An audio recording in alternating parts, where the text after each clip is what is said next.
Gracias por permitirme asomarme a su pantalla. Llegamos al inicio de la Guerra Civil. Un intento de golpe de Estado por parte de un sector del ejército, que fracasa, divide a España en dos bloques antagónicos. Hay causas profundas que hemos venido refiriendo en estas sesiones dedicadas a los siglos XIX y XX. Ahora vemos cómo todo aquello que referimos cobra sentido. Cobra sentido en un enfrentamiento cruel y fratricida.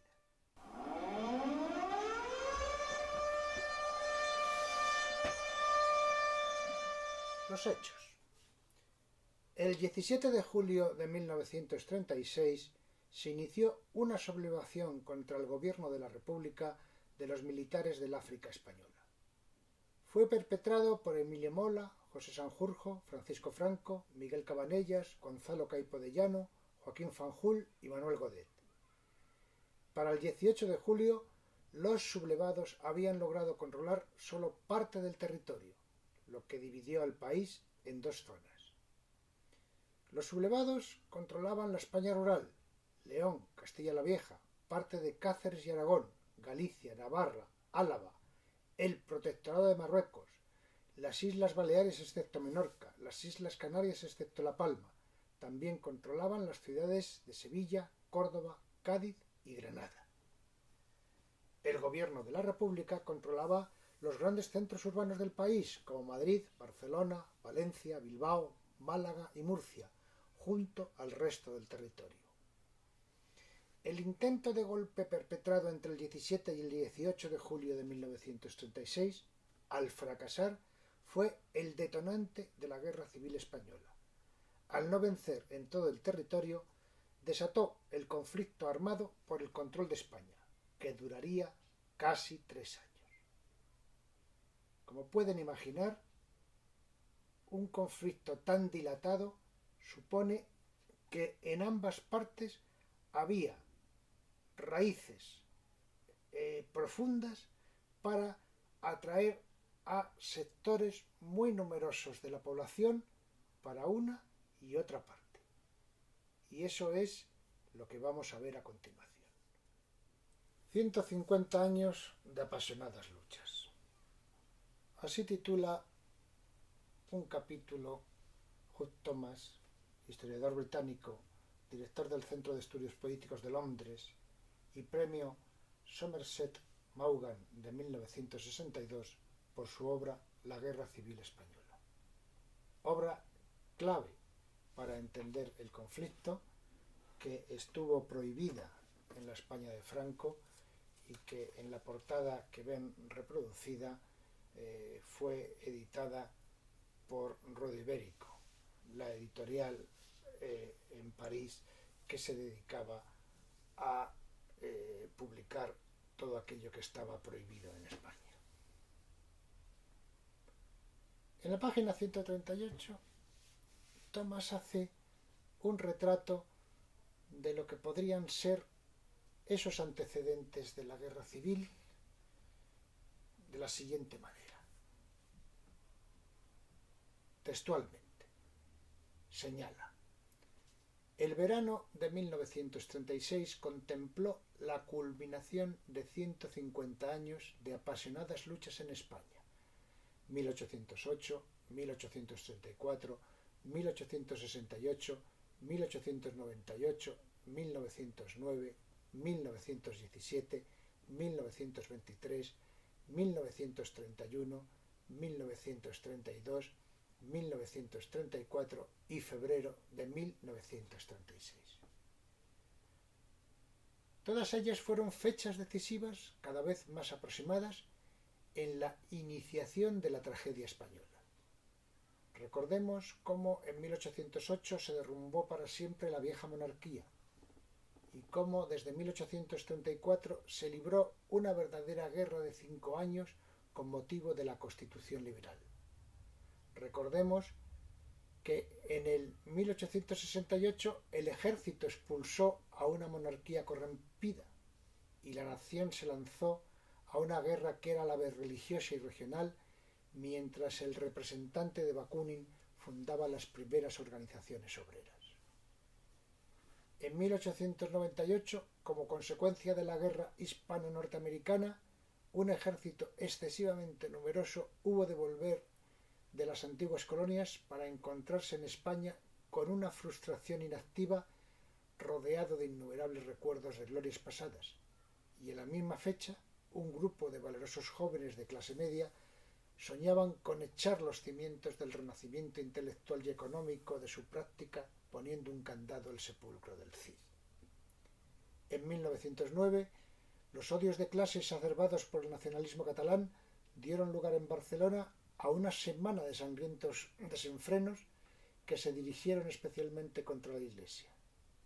Recordemos que en 1917 la huelga general revolucionaria fue aplastada por un ejército también propenso a la insurrección, y que la dictadura militar de Primo de Rivera, establecida en 1923, fue el único gobierno del siglo que consiguió proporcionar al país un paréntesis de crímenes políticos, huelgas y estériles intrigas políticas.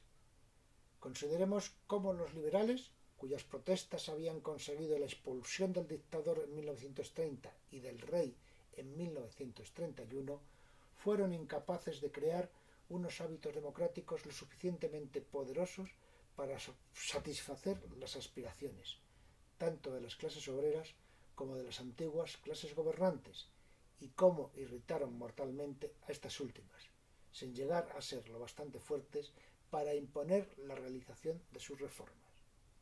Veamos cómo en 1932 una fracción de las derechas intentó superar su derrota electoral por medio de un pronunciamiento al viejo estilo, y cómo en 1934 parte de las izquierdas, tras su derrota electoral y movidas por el miedo al fascismo que se extendía por toda Europa, inició también una revuelta que en Asturias llevó hasta el establecimiento temporal de una dictadura de la clase obrera. Un repaso de esas apasionadas luchas que podemos desagregar en una serie de conflictos, de problemas presentes en la historia de España antes de que se produjera esa sublevación que dio lugar a la guerra civil. Tenemos desigualdad económica.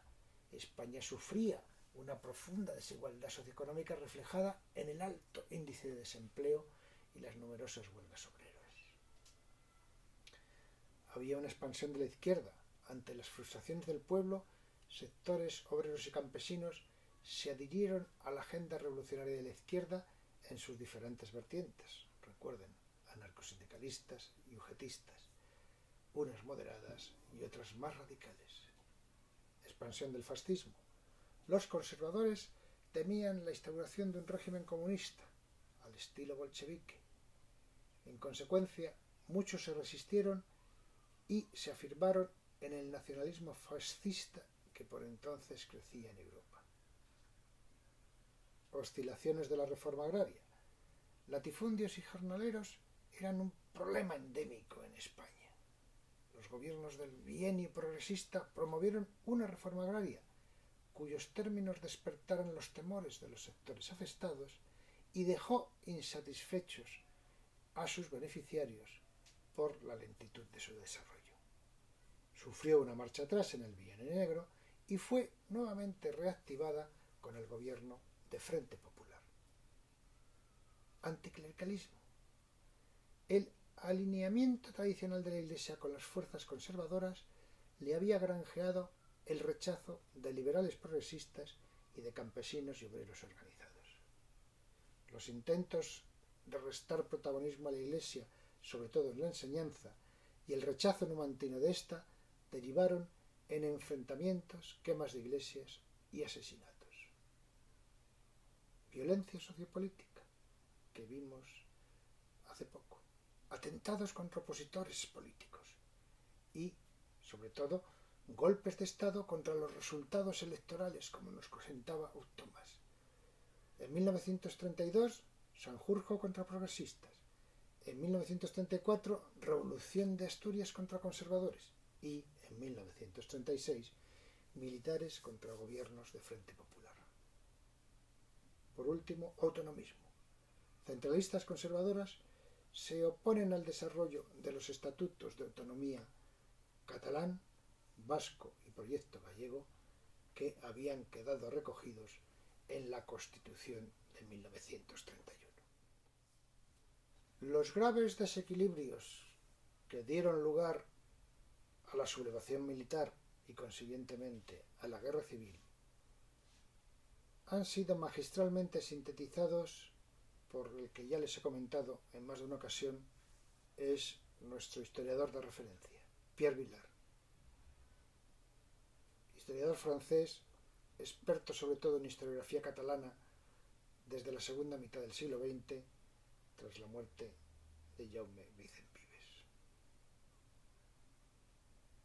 Recoge Vilar en su obra La Guerra Civil Española. La España del siglo XX heredó del XIX graves desequilibrios sociales, vestigios del antiguo régimen agrario, estructuras incoherentes de la industria, regionales, un desarrollo desigual opone mental y materialmente en el seno del Estado antiguas formaciones históricas, espirituales. La Iglesia Católica mantiene una pretensión dominante a la que responde un anticlericalismo militante, político e ideológico de una cierta burguesía pasional en las masas populares anarquizantes. Vamos por partes. Problemas agrarios. El más conocido es el latifundio, candente en Andalucía, pero también en Castilla la Nueva y Extremadura. El sistema significa la amplia utilización temporera, dar trabajo 100-150 días por año de un proletario agrícola que espera en la plaza de los grandes pueblos una contratación a bajo precio, 3 pesetas al día antes de 1933. La lucha se da en todos los niveles. En 1932-33 los propietarios limitan la contratación. En 1934 los jornaleros ensayan la huelga de la recolección.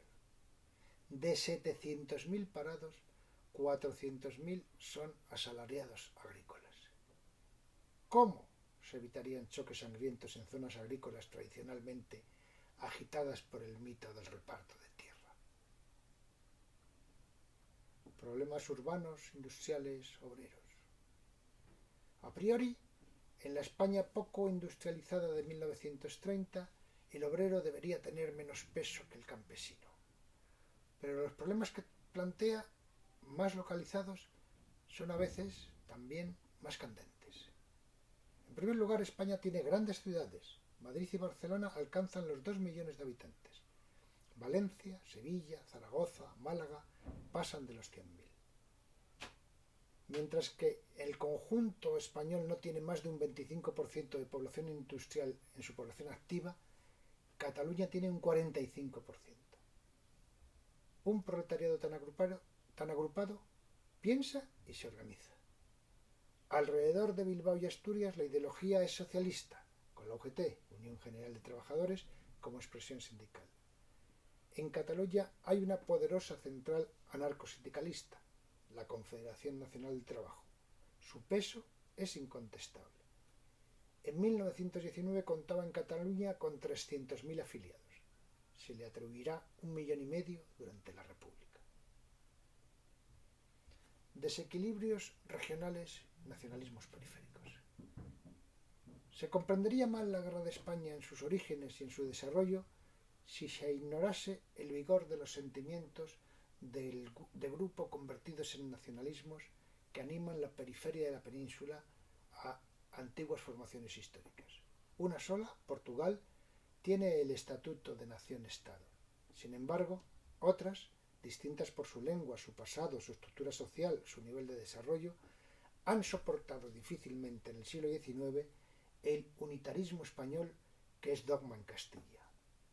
Ocurre que el Estado-nación del modelo francés no funciona ni en Cataluña ni en el País Vasco. El nacionalismo catalán tiene como fundamentos Primero, la lengua, que se ha hablado siempre en el pueblo y cuyo pasado literario es suficientemente brillante como para inspirar una renaissance, un renacimiento del que ya comentamos a finales del siglo XIX. La historia que esa renaissance ha mitificado, pero que parte de realidades gloriosas, poderío catalán medieval, reconocido en todo el Mediterráneo, con su moneda, sus aduanas, sus cónsules, su derecho marítimo, su derecho rural, sus órganos representativos, Parlament, Generalitat, Consell de Cent barcelonés, modelo de municipio, con los monumentos que lo recuerdan. Una tradición independentista ligada a la crítica de los reyes de Castilla. Visca la tierra y mori lo mal governe. Con guerras en 1462, 1472, 1640-1659 y 1705-1714, conllevando esta última la pérdida de las antiguas instituciones. En cuarto lugar, una originalidad económica más reciente, pero adquirida desde el siglo XVIII por la presencia de una industria, principalmente textil, cuya prosperidad depende de un mercado español pobre y cuya estabilidad es precaria, puesto que su protección aduanera está ligado a las decisiones de Madrid, en donde el proteccionismo tiene aliados, grandes cerealistas, pero también virulentos adversarios, comerciantes, políticos, ideólogos, librecambistas, prensa dispuesta a conseguir popularidad, tronando contra el egoísmo catalán, militares a quienes se les encarga a la vez combatir en Cataluña al carlismo montañés, antiliberal y anticentralista, y al obrero barcelonés anarcosindicalista. El nacionalismo vasco invoca una lengua, un pasado de una rara originalidad. Todo parece inmemorial en los rasgos distintivos de los vascos. Se puede hablar de etnia, quizá de raza. La pertenencia a un grupo humano reducido, aislado, amenazado de absorción por la civilización moderna, es el primer fundamento de la conciencia vasca. El nacionalismo vasco no es, pues, como se sostiene a veces, una simple herencia del viejo carlismo, una forma modernizada de la defensa de los fueros. Es verdad que en el último siglo los carlistas sostuvieron 3 guerras contra los ejércitos centralistas, pero se trataba de guerras contra todo liberalismo, todo individualismo en política y en economía, tanto en las instituciones como en las costumbres. Dios y viejas leyes, gritaban en vasco los soldados campesinos con boina roja, encuadrados por militares de carrera y un clero combatiente. Pero atacaban también en la ciudad de Bilbao, capital vasca, porque el comercio hacía reinar allí el liberalismo. No se puede, pues, confundir ideología carlista y solidaridad vasca. Los carlistas en Álava y Navarra se unieron a los sublevados, al Frente Nacional, y combatieron a los otros vascos, vizcaínos y guipuzcoanos. Lo que se hace tentador, dice Vilar, es la comparación con el nacionalismo catalán, y al pensar en las peculiaridades estructurales tanto de Vizcaya y Guipúzcoa como de Cataluña, se puede ver el contraste con la España interior. Son regiones industriales y su desarrollo y evolución son diferentes a las del resto de España. Los desequilibrios espirituales, la imputación a lo religioso. La Guerra Civil Española ha sido presentada más de una vez como una guerra de religión, y es cierto que si cotejamos ciertas fotografías, 100 veces reproducidas, de iglesias incendiadas por una parte y por otra, de cardenales revestidos solemnemente bendiciendo desfiles militares, no se puede negar el enfrentamiento entre dos Españas, España roja y España negra, una de las cuales, según Machado, ha del arte el corazón.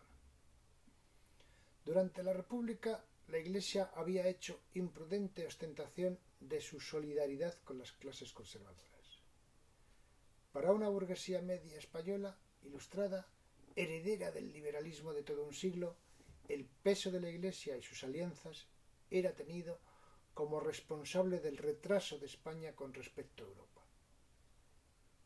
Laiciar era modernizar en la esperanza de contener la amenaza social. Pero hacia 1930 se propuso otro medio para los mismos fines, el fascismo. Estos desfases, estas combinaciones entre vestigios del siglo XIX y novedades del XX producirán en el seno de la sociedad española múltiples combinaciones. Por una parte, en primer lugar, tenemos la francmasonería, cuyo peso social es irrelevante, pero que se utilizó fundamentalmente por Franco como chivo expiatorio. Ni había tantos masones, ni tenían tanta importancia, ni estaban tan organizados. Tenemos al republicanismo histórico,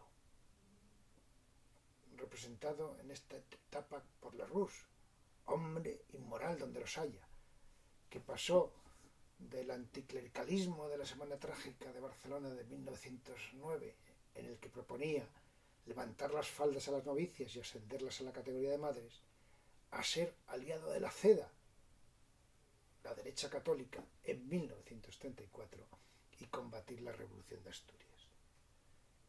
Y luego están, en tercer lugar, los grupos fascistas que utilizaron el catolicismo como amalgama, como base de la hispanidad,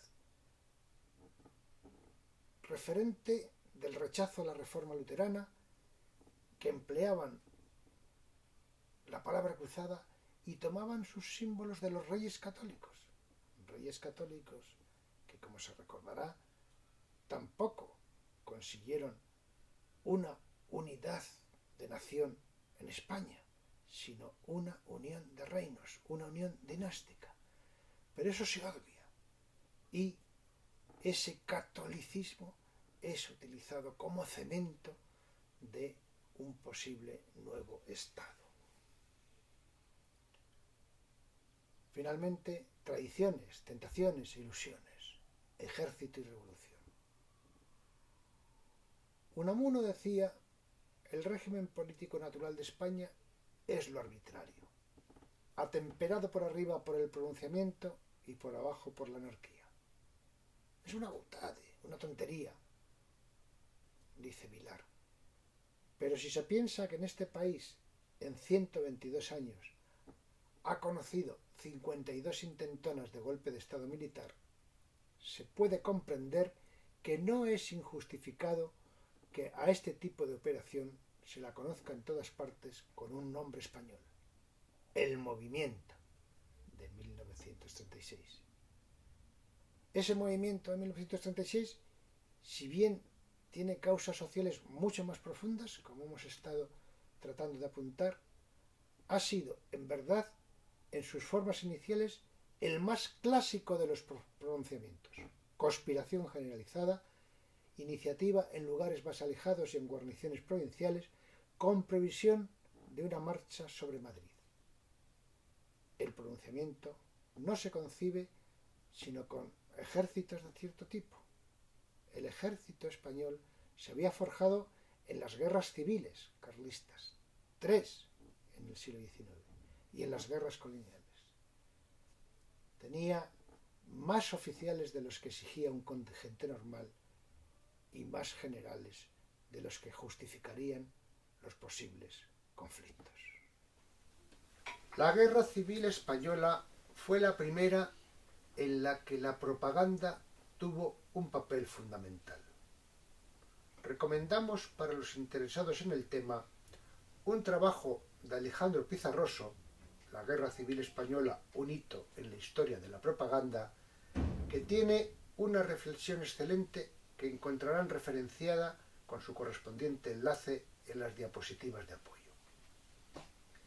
En la Guerra Civil Española, al ser entre españoles y tener una lengua común, lógicamente el efecto de la propaganda fue más incisivo en el manejo de los antagonismos y, sobre todo, del terror. Se difundió fundamentalmente en radio y en documentales cinematográficos, pero también a través de la prensa, que ha sido más fácil de conservar. Les traigo 2 ejemplos del mismo día, el 11 de noviembre de 1936. uno de un periódico del Madrid republicano y otro de Sevilla, de la Sevilla nacional-fascista, para que vean cómo se manejaban esos términos de terror, terribles, apocalípticos. Son muy parecidos a los que hoy en día estamos escuchando en la propaganda que acompaña a las informaciones sobre la invasión rusa de Ucrania o el genocidio de la población civil palestina en Gaza tras el acto terrorista de Hamás. Desde la zona republicana, el Heraldo de Madrid publica: el supertraidor Queipo de Llano dice que fusilaría a la mitad de la población. En una información que no hay forma de contrastar, pues habla de una entrevista de Queipo de Llano con un periodista inglés al que no identifica, ni tampoco señala en qué medio se publicó. Según dice el Heraldo, el general golpista había afirmado: nuestros proyectos están estudiados de acuerdo con Italia y Alemania. Los españoles que deben morir para nuestro triunfo definitivo se acercan a la cifra de 3 o 4 millones, y estos, si no mueren en el campo de batalla combatiendo, le aseguro por mi honor que morirán fusilados o mutilados por nuestros legionarios o tropas moras. Imagínense lo que esta supuesta información, repito, no contrastada, podía despertar en una población ya atemorizada, que era testigo directo de otras muchas atrocidades y de atrocidades inventadas a las que atribuían toda verosimilitud. Es el reino del terror y se produjo en ambos bandos. Ese mismo día, 11 de noviembre del 36, el periódico de Sevilla La Unión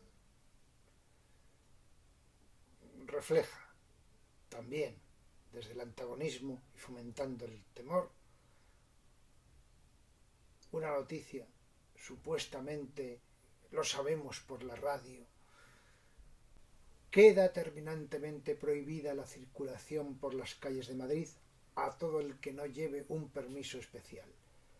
Todos los vecinos deberán expresar su carácter antifascista, pues de lo contrario serán pasados por las armas.